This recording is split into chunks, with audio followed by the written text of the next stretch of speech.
Carlie, come. Answer. Answer. Answer. Answer. Carlie, look. Carlie, look. Look. Carlie. Look. Answer. Okay, answer. Yes! Yes. All right, look. Answer. Carlie, answer. No, over here, look. Carlie, look. Over here. Carlie. Right, answer. Yes. Wait.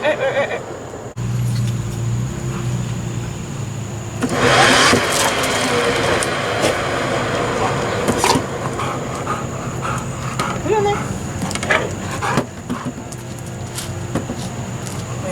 Wait. Look. Answer. So I've got here the iDog ball launcher, and I've modified it. Originally it worked, but it failed. Not sure what happened, but none of it worked, but the motors were still good. So I got inside and repurposed it using relay logic and a timer. And I've got also put a Bluetooth receiver in there so I can control it, or the dog actually can control it with this maybe button. And then I have the option also to, with this button here, I can control it like if she pushes the button but misses or something, but she's made a good effort, I'll go ahead and reward her by hitting the button and making the machine operate. And the third way is just manually right here, the button on the side. There's also a long range and short range features that I built in. And all that is there's a timer in there that gives about 3-second delay when it's on long range, but before the ball is fed into the spinning wheels. And when it's on short range, there is no delay.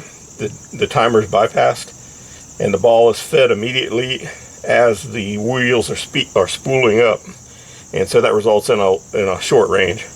And also, I'm using the existing power port, but the batteries are no good, so I'm just running it with a 12-volt battery that I got out of a child's toy. And so now the way this works, when you drop the ball in, nothing happens. Like it used to automatically spool up and work, but I wanted it to be where the dog dropped the ball in but then had to hit a button to launch it, because what she was doing was she'd drop the ball in and then be right in front of the port where the ball exits and just catch it immediately. And she started, gaming it that way. And I wanted her to have to do the running a little bit. And but she's figured out how to just drop it in and catch it, drop it in and catch it. And I wanted to have her do a little more running, so I can move this button away from the machine, so when she goes to hit it, it's at a distance where she'll have to chase the ball. Or I might put it out in the yard later and she'll drop the ball in and run out there and hit the button. And it's going to be kind of fun working with her on this. And what I'm going to do now is I'm going to run this thing. She's in the house.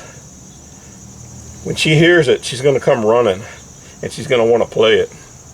So I'll show you this right now.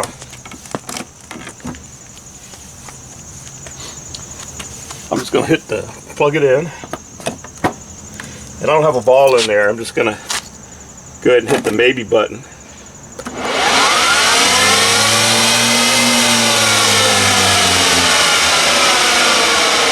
Here she comes. So next I'm going to set the maybe button over here on the side. I'm going to let the dog out. Come on, Carlie, you ready to play? Came to the door. She's heard it. Yeah, you want to play this, don't you? Okay, I'm going to drop the ball in there. Answer. Answer. No. Answer. Answer. Yes. Answer. Carlie, answer. That's how she games it. Yes.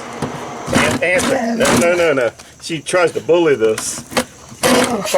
Carlie, answer. Yeah. She loves this thing. Hopefully she'll learn it today. Yes. Answer. Yes. I'm gonna have to move it away. She's still gaming it. I'm gonna hit the button back here a little bit. Yeah, she's got that part down. Answer. Carlie. Yeah. Dog.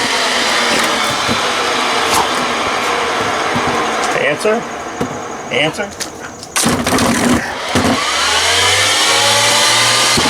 That's what she likes to do. Games it.